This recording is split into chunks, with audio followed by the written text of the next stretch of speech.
Pessoal, como vocês estão? Eu sou o chefe Michel Miranda e hoje estarei aqui com um convidado especial, Dr. William Hudson. Juntos vamos explorar um tema intrigante relacionado à alimentação, a redução no consumo de carboidratos e o seu impacto na sensação de fome e saciedade.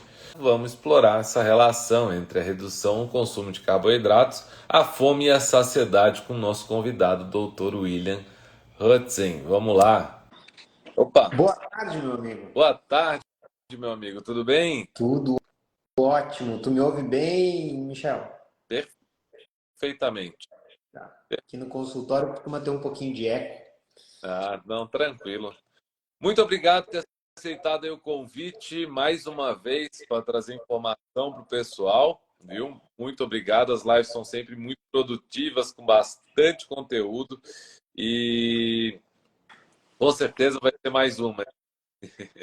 É um prazer conversar contigo, cara. Tu sabe que eu tenho diminuído muito o ritmo das lives ultimamente, eu ando meio preguiçoso. Mas aí, quando eu olhei o teu convite ali, eu pensei, bah, essa live costuma ser muito divertida. A gente vai ter que achar um momento para fazer. Ah, muito bom. Doutor, se apresenta um pouquinho aí para o pessoal. Eu estou com bastante gente nova aqui no perfil, então acho que vale a pena, né? Perfeito. Vamos lá. Bom, meu nome é William Hutzen, eu sou médico. A minha formação original é em clínica médica e em terapia intensiva. Eu sou médico especialista na UTI. Mas, por ironia do destino, por volta de uns 6 anos atrás, eu estava longe de ter a minha saúde bem cuidada, né? E isso começou a trazer consequências importantes na minha qualidade de vida e cerca de 5 anos atrás começou a fazer com que eu não conseguisse ser o pai que eu sonhava ser para o meu filho, não consegui brincar com meu filho, enfim. Então, vendo o desfecho que pessoas que não cuidavam da sua saúde tinham no meu dia a dia, eu decidi começar a cuidar da minha e fui estudar sobre estilo de vida. E comecei pelo ponto onde eu julgava que errava mais, que era pela alimentação. E aí, estudando alimentação e buscando onde é que existia realmente evidência científica de que uma mudança alimentar me traria benefícios, eu me deparei com essa estratégia alimentar chamada dieta low carb, né? Que muitos julgam ser uma dieta da moda, mas que na verdade não tem nada mais distante dessa definição, porque é uma das dietas mais bem estudadas. Fale. Eu tenho, eu tenho uma teoria, é a dieta da moda do paleolítico. Tá na moda há 200 mil anos, mais ou menos. Mais ou menos, né? É exatamente isso que eu acabei vindo a descobrir, mas existe muita ciência moderna mostrando que ela é efetiva para emagrecimento, controle glicêmico, né? Então eu acabei chegando aí em figuras conhecidas como o Dr. José Souto, como a doutora Maíra Soliani, como o chefe Miranda, né? E essas pessoas me ajudaram aí a modificar minha alimentação sem perder em nada a qualidade da minha alimentação, o prazer da alimentação. E essa mudança simples na minha alimentação trouxe um resultado absurdo na minha qualidade de vida, né? Reduziu meus níveis de inflamação, eu sou portador de uma condição autoimune, isso para mim foi muito importante. Reduziu meu peso também, mas no meu caso isso foi secundário, né? Mas me transformou em outra pessoa. Então eu me tornei um apaixonado por esse tema e um pesquisador desse tema e comecei a estudar muito low carb.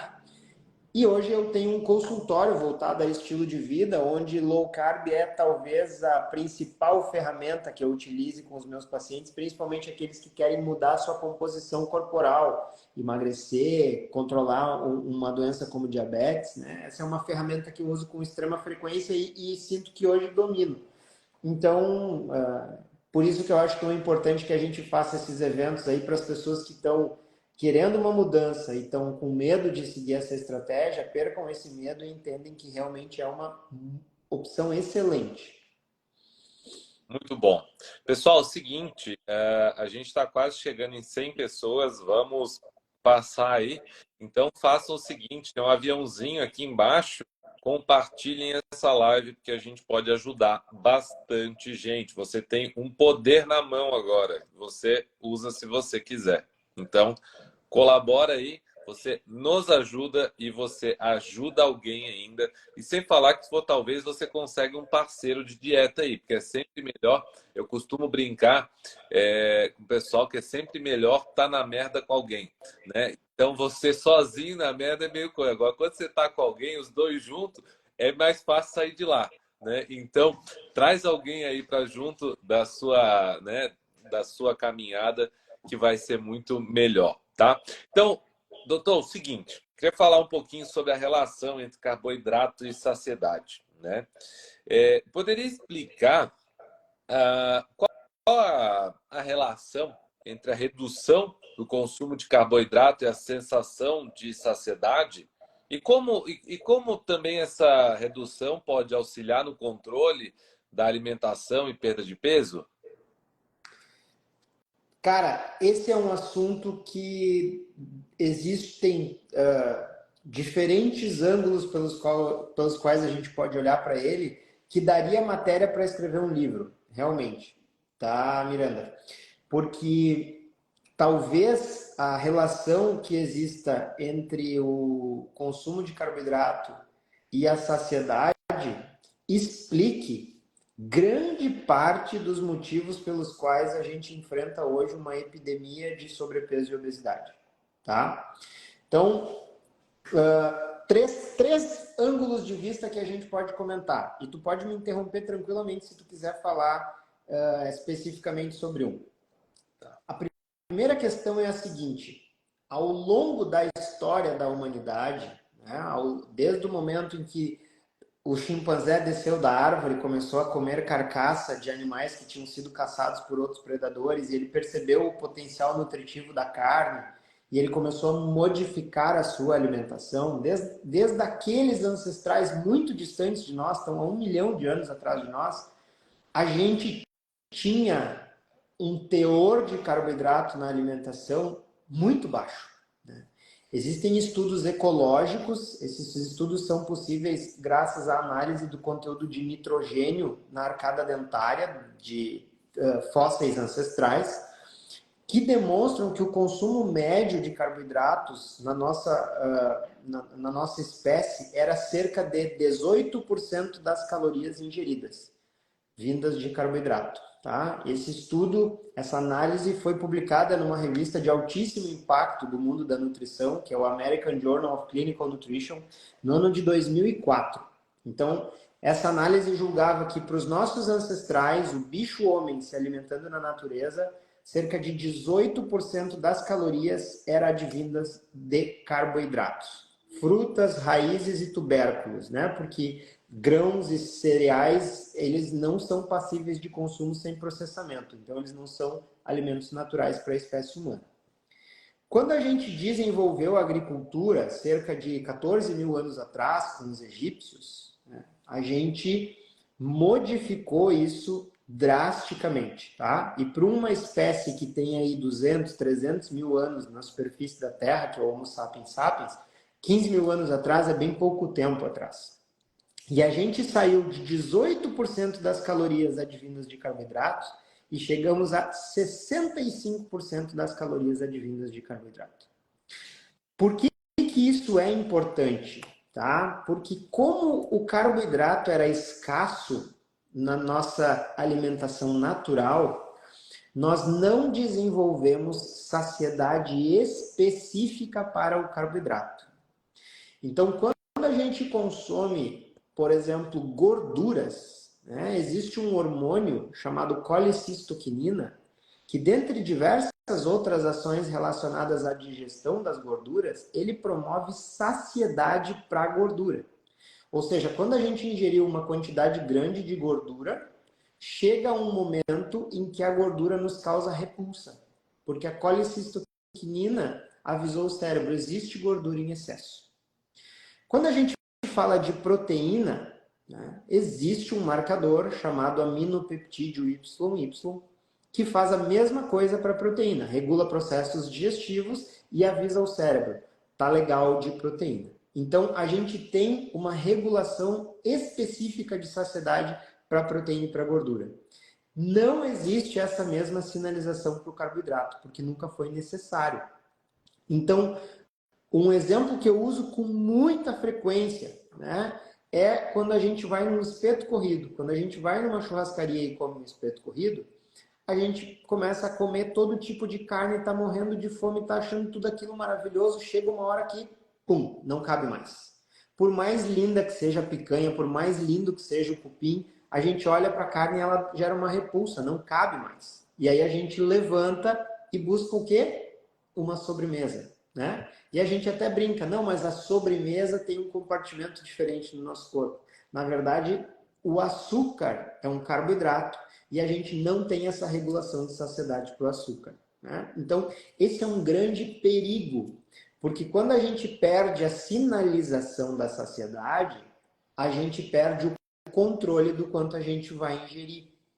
E como a gente se criou num ambiente onde o carboidrato era um alimento escasso, existe um instinto nosso de quando a gente encontrar carboidrato, a gente comer tudo que a gente pode, porque aquilo era uma energia extra.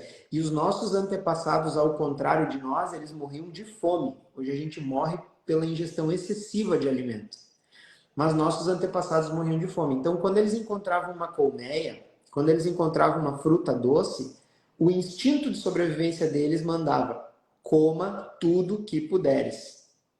E a gente tem esse comportamento dentro de nós ainda. Então, o carboidrato acaba sendo um alimento de abuso. A gente não produz uma saciedade adequada para ele. E esse é o primeiro grande perigo. Não sei se tu quer fazer algum comentário nesse ponto. Não, eu até acho importante só contribuir, porque as pessoas podem estar pensando assim, nossa, eu, eu, eu me sinto muito cheio nos churrascos, mas pode ter certeza que você tá, para se sentir muito cheio no churrasco, você tem que estar entupindo de outras coisas além das carnes, porque normalmente a gente não chega a ficar naquela sensação de estufamento, né? Quando a gente consome as carnes. E pode ter certeza que aí junto tem pão de alho, tem maionese, tem arroz, que arroz deveria ser um crime servir com carne, né? Para começar, porque não faz o mínimo sentido. Você e arroz, o negócio com a carne, né? Enfim, tem outras coisas ali que não só a proteína. Então você pode ter certeza que você está abusando de outras coisas e não da carne, né? E isso que tu falou tem uma relevância importante, até vou fazer um parêntese aqui, Miranda, porque o arroz, que é um acompanhamento comum do churrasco, né? E o pão, que é outro acompanhamento comum, eles contêm antinutrientes, né? No caso do arroz, o ácido fítico, no caso do trigo, do pão, o glúten. Né? Esses antinutrientes, eles atrapalham a absorção de vitaminas e minerais presentes na carne. Então, quando a gente coloca esses acompanhamentos no churrasco e a gente está ali torcendo para que nossos filhos pequenos, às vezes, comam uma carninha ali para absorver mais ferro, a criança precisa tanto de ferro, de vitamina B12. Quando a gente coloca esses acompanhamentos que para o paladar infantil acabam sendo até preferidos à carne, a gente está atrapalhando a absorção do alimento mais nutritivo de todos. Eu tenho a prática de fazer aqui em casa, eu já falei algumas vezes sobre isso, o churrasco minimalista para as crianças, que é carne, ponto, né? Para que elas justamente tenham a possibilidade de absorver todos os nutrientes presentes aí na carne. E fazendo um gancho com essa questão que tu trouxe, Miranda, vem o segundo ponto que relaciona saciedade e carboidrato. Porque o que aconteceu à medida que a gente subiu de 18% para 65% o nosso consumo de carboidrato, a gente reduziu o aporte de outros macronutrientes, e entre eles a proteína. Só que a proteína, eu inclusive publiquei um reel sobre isso hoje, a proteína é um macronutriente insubstituível, porque ele não tem propósito energético, ele não tem o propósito de gerar calorias, ele tem um propósito estrutural. Nós somos constituídos da proteína que a gente consome. A nossa massa muscular é proteína, nosso cabelo é proteína, nossa unha é proteína, nossas células de defesa são proteínas, nossos hormônios são proteínas. Então a gente precisa de um suprimento constante de proteína para dentro do corpo para que a gente possa fabricar essas estruturas. E quando a gente não tem esse aporte adequado, o nosso organismo entra em colapso. A gente começa a ter que transformar as proteínas que a gente tem para um propósito em outras proteínas para outro. Então a gente começa a transformar nossa massa muscular em células que são mais importantes para a nossa sobrevivência e acaba perdendo músculo. Isso é uma situação muito desconfortável para o corpo. Então o nosso corpo ele tem um drive muito significativo em busca da proteína, né? Então, se a gente observa os animais na natureza, e isso até foi discutido num livro Eat Like the Animals, né? De dois pesquisadores que mostraram que os animais na natureza, eles comem até atingir a sua meta proteica. Ou seja, o que move a fome de um animal, a fome instintiva de um animal, é a meta proteica. E o que acontece hoje na nossa alimentação? A proteína está diluída. Então, quando a gente vai buscar alimento movido pela fome, o que a gente encontra? Folhados, a gente encontra farináceos, a gente encontra doces, a gente encontra frutas e a gente acaba não consumindo a proteína que está movendo a nossa fome. E aí a fome não passa, né? E aí vem aí aquela história daquela moça que não é muito adepta de comer proteína, vamos ver se ela se manifesta aí. Aí no café da manhã ela come um pãozinho, ao meio-dia um bifinho do tamanho da palma da mão, de tarde castanhas, né? Coisas fit, um iogurte. Chega no final da tarde, quando ela está chegando no apartamento dela, ela tem vontade de comer o corrimão da escada. Por quê? Porque essa pessoa consumiu tão pouca proteína ao longo do dia que o corpo dela pensou, minha Nossa Senhora, se a fulana, até esse dado momento, comeu 1 quilo de carne, 1 quilo de comida, e nesse 1 quilo de comida tinha 30 gramas de proteína, nós vamos ter que fazer ela comer 3 quilos de comida para chegar na nossa meta proteica. E a meta proteica... E geralmente é o corrimão com açúcar, né?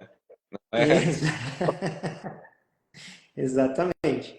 Então, a meta proteica é o que move a fome instintiva. Então, essa pessoa vai chegar em casa e vai estar morrendo de fome. Mas aí, o que ela come quando ela chega em casa e está morrendo de fome? Mais coisas isentas de proteína, né?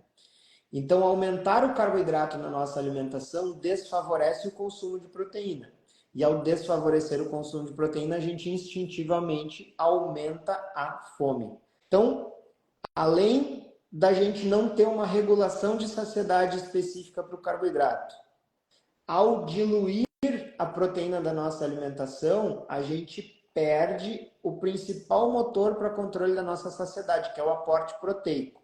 Então, esses são os dois grandes perigos da alimentação moderna para o controle do peso, tá, Michel? Para mim é o ponto de partida. Muito bom, muito legal.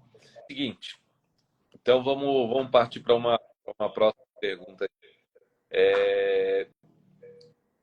Quais são assim, os mecanismos, né, fisiológicos? Pode ser mais raso, né? Pergunta, pode ser uma pergunta para resposta, mas para leigo mesmo, tá? Os mecanismos fisiológicos que explicam como a redução de carboidrato pode impactar os hormônios relacionados à fome e à saciedade. Perfeito. Então vamos fazer o caminho inverso aí agora. Vamos mostrar por que a low carb pode ser uma solução para toda essa confusão que a gente acabou causando ao se distanciar da nossa alimentação natural, tá? Quando a gente ingere carboidratos, esses carboidratos, ao serem digeridos, vão ser transformados numa molécula menor chamada glicose, que a gente chama vulgarmente de açúcar no sangue. Até uma pena que a gente chame isso, porque aí as pessoas pensam que só o açúcar que a gente come vira glicose, né? E na verdade a farinha vira glicose num teor até maior que o próprio açúcar. Mas sempre que a gente come um carboidrato, a gente vai produzir essa molécula chamada glicose. E para que o nosso organismo utilize a glicose, um hormônio se faz necessário. Esse hormônio é chamado insulina. Então, quando a gente ingere carboidrato, o carboidrato é transformado em glicose e a glicose fica disponível, a insulina sobe e ao subir, a insulina avisa para o nosso corpo: temos glicose, vamos funcionar com glicose e vamos deixar a gordura guardada no estoque. Quando os níveis de carboidratos, níveis de glicose retornam ao normal, a insulina baixa e o nosso corpo passa a utilizar a gordura que armazenou. Esse é o funcionamento natural do nosso metabolismo. Porém, com a nossa alimentação moderna, a gente estimula demais esse sistema. A gente tem um aporte muito maior do que o previsto de carboidratos para esse sistema.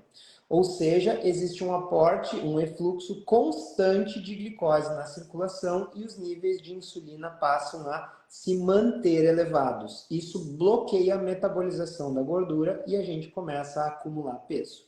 Tá?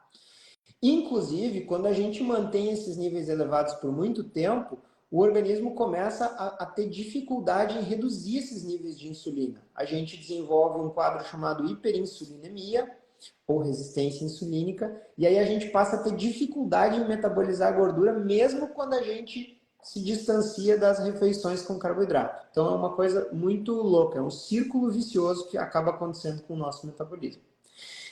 Ao adotar uma dieta low carb, Miranda, o que a gente faz? A gente diminui a oferta de glicose ao sistema. Tá? Só que o nosso tecido cerebral, ele funciona predominantemente com glicose. Então, ao parar o aporte de glicose para o sistema, o nosso organismo pensa: opa, o Miranda parou de comer carboidrato, eu vou precisar economizar a glicose para o cérebro dele. E ele faz isso reduzindo os níveis de insulina. Ao reduzir os níveis de insulina, a gente está retirando a trava que segurava a gordura no depósito. Então, a gordura é despejada para que seja utilizada. Então, a redução dos níveis de insulina provoca a liberação dos estoques de energia. E junto com a liberação dos estoques de energia, vem a detecção da gordura no sangue e a saciedade. Então, ao adotar uma dieta adequadamente organizada, né, para provocar uma queda nos valores de insulina, uma pessoa tende a promover mobilização da sua gordura armazenada. Isso vai gerar muita saciedade nessa pessoa e essa saciedade vai fazer com que essa pessoa, de forma espontânea, produza um déficit calórico que vai levar ao emagrecimento. E aí muitos de vocês talvez estejam pensando: nossa, provavelmente esse doutor tirou isso da cabeça dele. Mas a verdade é que essa é uma das únicas teorias que é comprovada por um ensaio clínico randomizado, tá? Que é um nível altíssimo de evidência dentro da literatura médica. Então, existe um ensaio clínico chamado DIRECT, que foi publicado na revista de maior impacto do meio científico, que se chama New England Journal of Medicine, que comparou 3 dietas. Eles pegaram a dieta mediterrânea, queridinha de todos, a dieta low fat e a dieta low carb. Essas 3 dietas eles compararam. Então, eles pegaram pessoas, as pessoas não sabiam qual dieta estavam recebendo, né? Recebiam ali o seu kit, e eles compararam perda de peso e melhor controle glicêmico. E aí, olha a sacanagem, tá? As pessoas que estavam fazendo a dieta mediterrânea tinham calorias controladas. As pessoas que estavam fazendo dieta low fat tinham calorias controladas. E as pessoas que estavam fazendo low carb podiam comer à vontade. Quando a gente olha a análise do desenho, a gente percebe claramente que os autores desse estudo não estavam querendo facilitar as coisas para low carb, pelo contrário, né? Então, a gente tem pessoas que recebem uma marmitinha de 1.500 calorias de mediterrânea, uma marmitinha de 1.500 calorias de low fat e podem se servir à vontade de low carb, tá?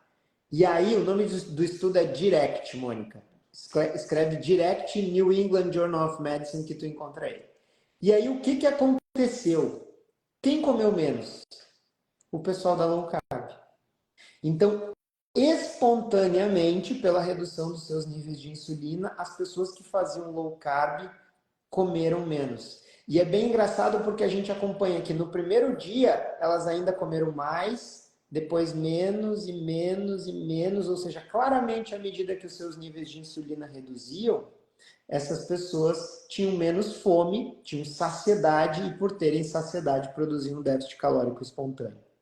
Eu não preciso dizer para vocês que ao final desse estudo, as pessoas que fizeram low carb tiveram um maior emagrecimento e as pessoas que fizeram low carb tiveram um melhor controle glicêmico e até controle de perfil lipídico, colesteróis, triglicerídeos, tá?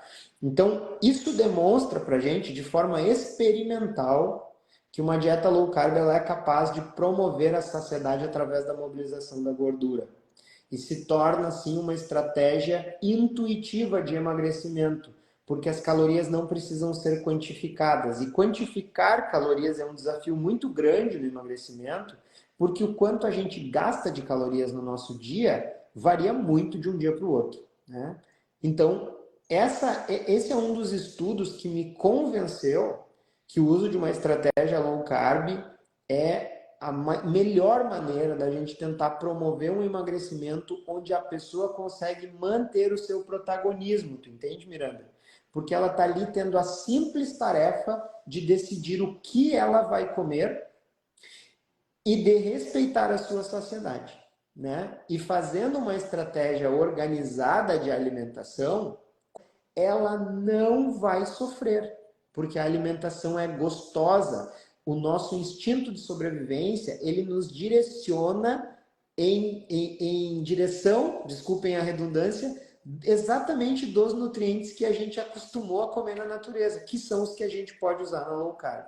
Então, as pessoas que se dizem privadas de alimentação quando fazem uma estratégia low carb, que chamam a estratégia low carb de uma dieta restritiva, na verdade, porque elas foram preguiçosas e não criaram um repertório alimentar abrangente o suficiente, não criaram uma nova rotina alimentar para que elas pudessem emagrecer usando essa estratégia. Mas ela é muito efetiva. Qualquer dieta é restritiva, né? Qualquer dieta tem restrição. Porém, a nossa, né, a que a gente é dieta que restringe aquilo que não nos faz bem excesso, né? Que é o excesso de carboidrato. Então, se você for ver a outra dieta convencional, ela restringe as calorias, né? Você fica contando, não que na low carb a gente não precise, né, diminuir as calorias para em déficit calórico, mas isso ocorre naturalmente, né? Porque a densidade dos nutrientes, né, da nossa alimentação é muito acima do que uma alimentação que você pode controlar, que você pode comer de tudo um pouco, né? Que é o que eu acho importante até a Isolete, ela fez uma pergunta, já passou aqui, que é normal sentirmos fraqueza no corpo ao deixarmos de consumir açúcar. E eu diria, numa resposta mais assim, rasa até, eu diria que não é nem o açúcar que te deixa fraco, mas assim a mudança de estímulo, a mudança de alimentação, o déficit calórico que você pode sentir isso em qualquer dieta, né? Algumas pessoas falam, meu cabelo caiu, tá? Que eu não sou parâmetro para isso, né? Aqui eu não posso falar muito disso, mas enfim, às vezes as pessoas podem sentir né? Ter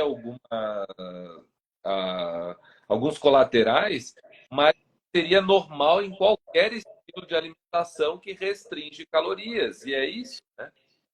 Perfeito, perfeito. Duas coisas importantes que tu disse agora, né? Essa questão de que a gente tem que se importar com as calorias é realmente uma questão que eu acho que se resume numa frase que é do Souto, que é calorias importam, mas a gente não deveria se importar com elas. Por quê? Porque na maior parte das vezes, o déficit calórico ele é espontâneo. Então, a pessoa não vai precisar quantificar os seus alimentos. Ela vai precisar prestar atenção na qualidade deles. Então, eu prescrevo low carb diariamente, né? E, eventualmente, quando o paciente tem dificuldade em emagrecer com a low carb, antes de eu trocar de estratégia, eu faço uma low carb com quantificação de comida. E aí eu peço para a Nutri aqui da clínica organizar um plano alimentar para esses pacientes.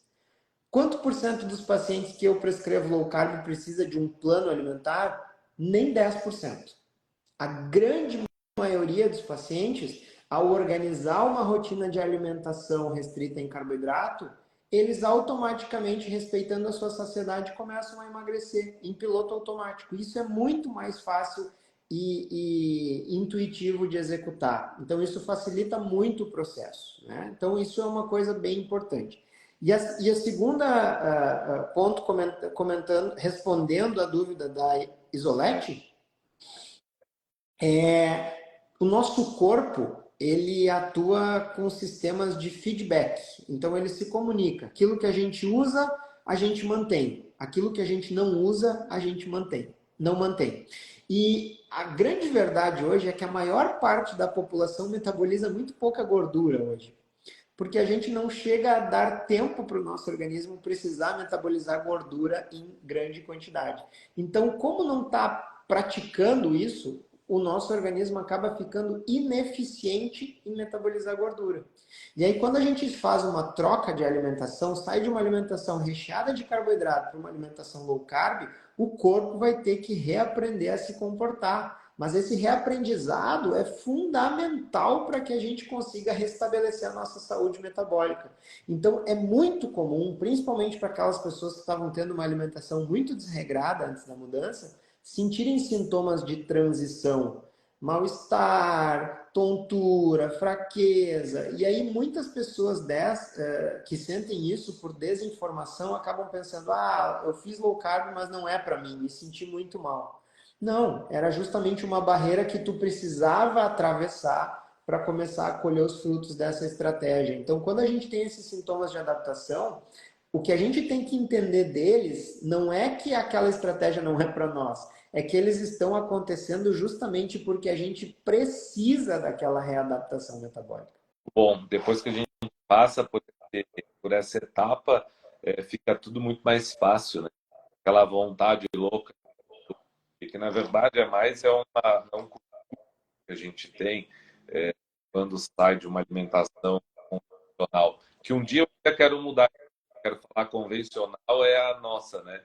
Comer convencional aquilo que a gente de fato deveria comer. Mas hoje a gente se refere à alimentação convencional, arroz, feijão, comer bolo de manhã, bolo de pão, um monte de coisa. Então, infelizmente, a gente chegou nesse ponto, né?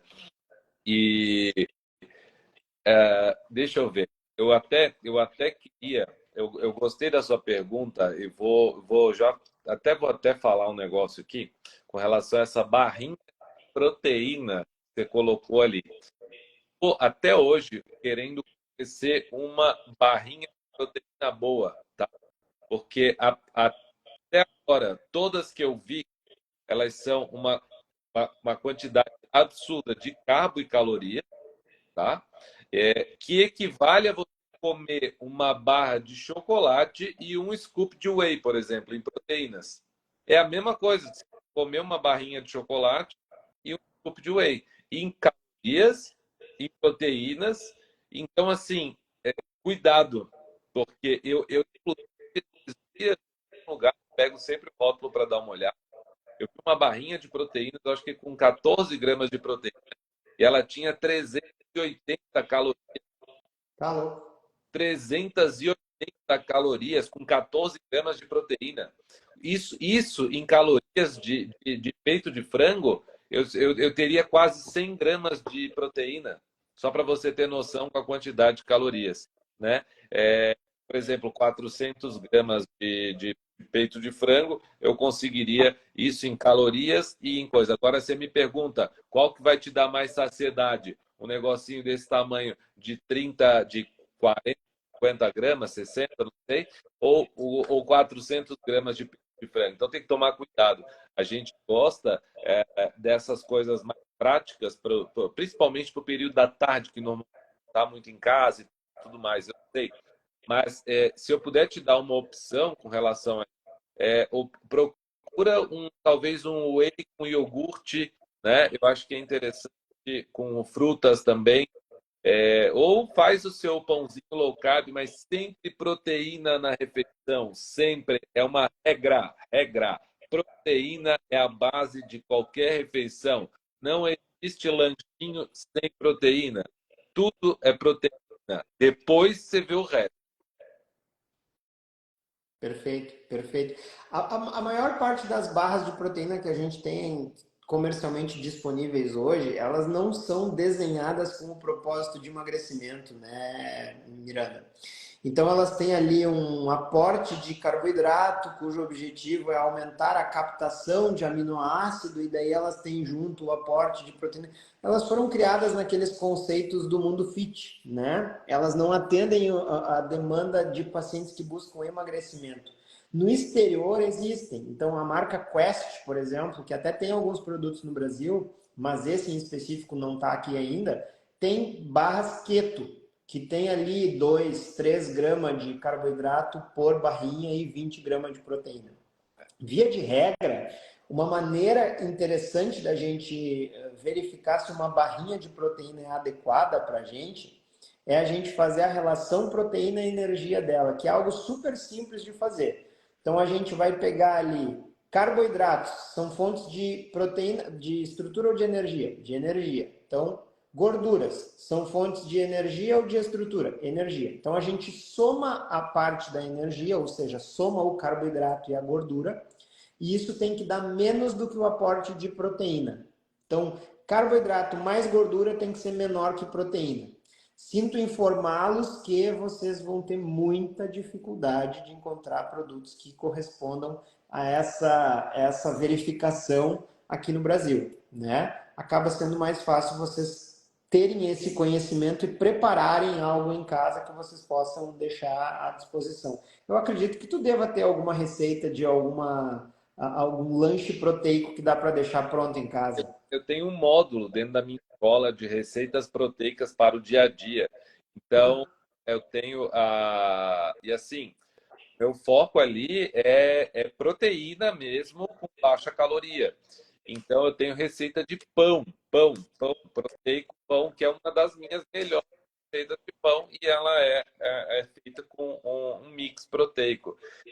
Tem picolés, pudim, cake, tem cheesecake assada, tem várias coisas, entendeu? Que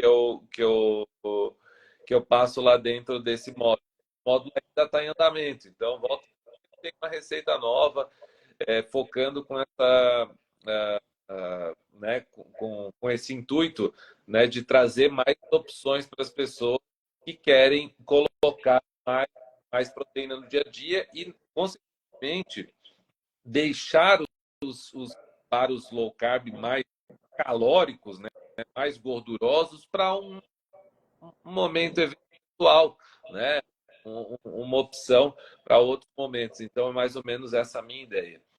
Ontem eu chegando em casa, depois de um dia inteiro de trabalho, estava podre de cansado. Foi uma semana bem, bem estressante. Meu vizinho da frente chega em casa lá com uma tábua com uma pizza napolitana em cima para mim e diz: Will, olha aqui, ó, fiz no forno que eu comprei uma pizza receita do chefe Miranda. Essa aqui é low carb, pode comer. Legal, Cara, deliciosa pizza, aluno da tua escola, aprendeu a pizza lá. Uma pizza com a massa fininha, estilo napolitano, uma delícia. que legal, cara. É. Muito, muito bom.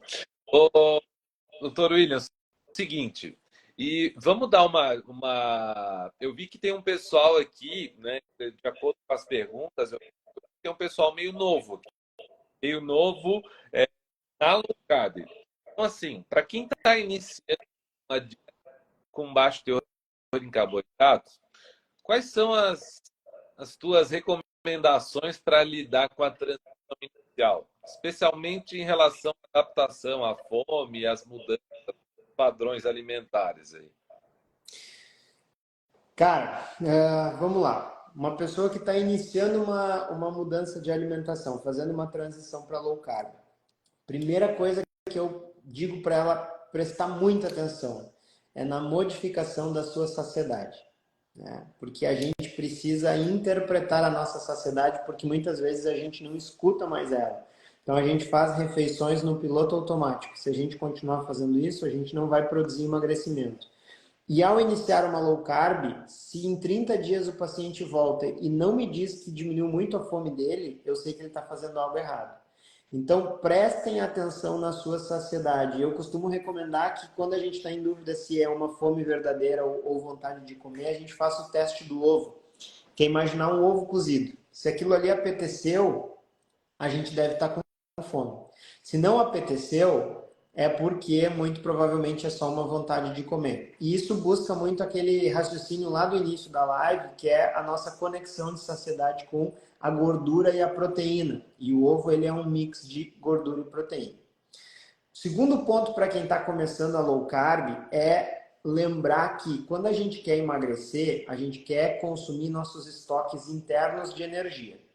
E uma pessoa que quer emagrecer provavelmente tem um bom estoque interno de energia. Então, ao fazer a low carb, esse estoque será mobilizado. Então, o seu corpo estará comendo, só que de dentro. E quando tu sentir fome, provavelmente não é porque esteja faltando energia, é porque está faltando proteína, porque disso nós não temos estoque. Então, quando a gente inicia uma estratégia low carb, ao termos a oportunidade de sentir fome, a gente tem que matar essa fome com alimentos proteicos. Então, essa é uma segunda dica muito importante. A terceira dica, antes de se sentir melhor, talvez tu se sinta pior, né? Então, existe a famosa gripe low carb, existem os sintomas de transição. Se hidratar bem ajuda muito, né?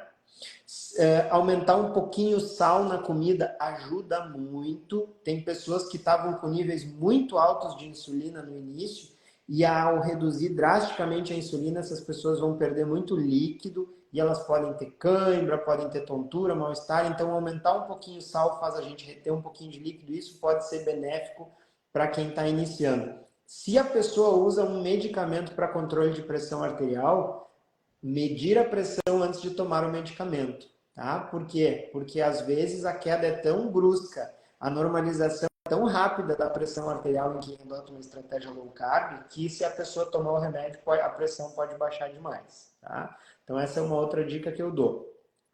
A quarta dica, não comecem a fazer tudo ao mesmo tempo. Se vocês querem emagrecer, se é esse o objetivo, comecem pela alimentação. É onde reside o maior retorno de investimento no momento. Então vai lá, faz a low carb bem executada, espera passar a adaptação. Depois que a rotina estiver consolidada, passa para outro hábito, né? Não adianta a gente querer abraçar o mundo ao mesmo tempo.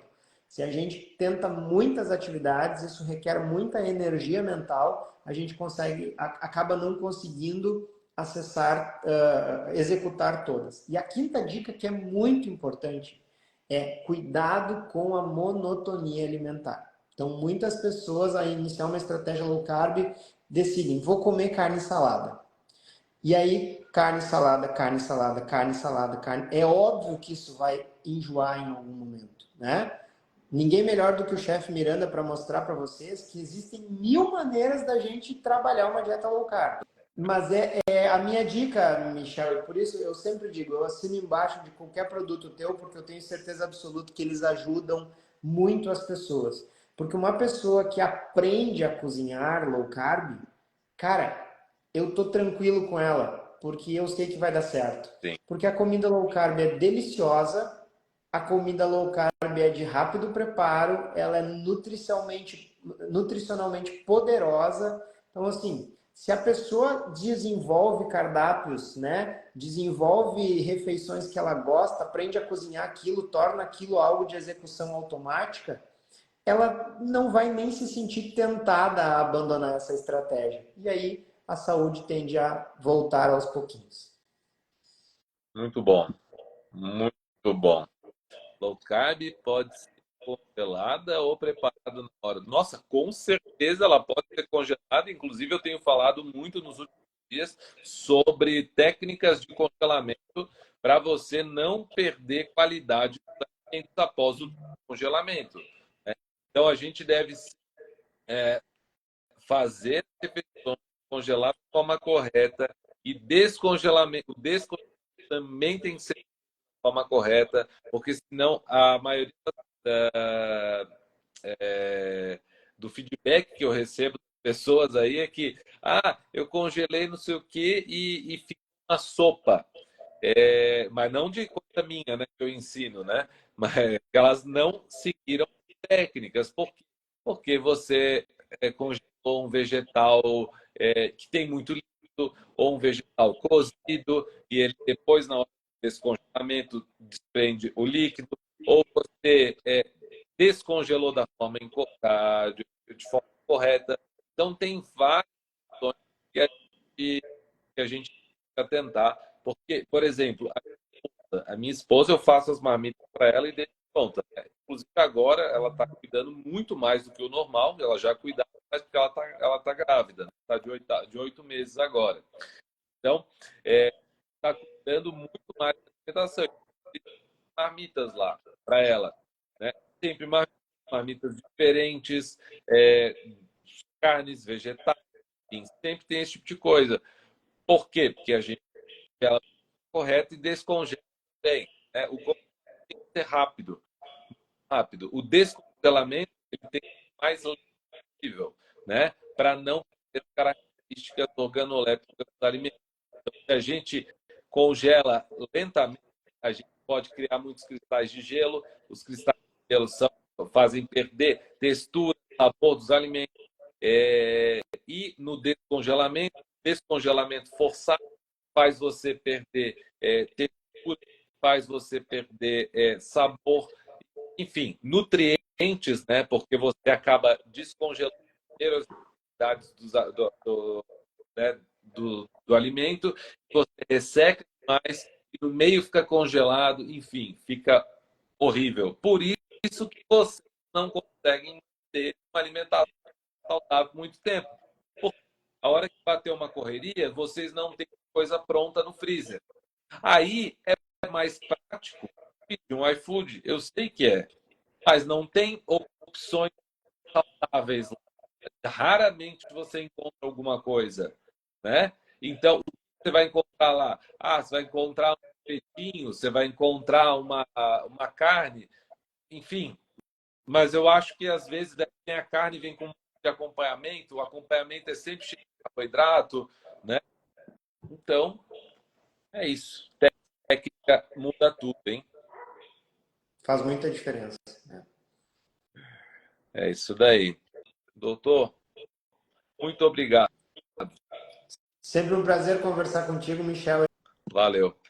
Muito obrigado e fiquem com Deus, pessoal. Valeu. Obrigadão. Amém. Falou, querido.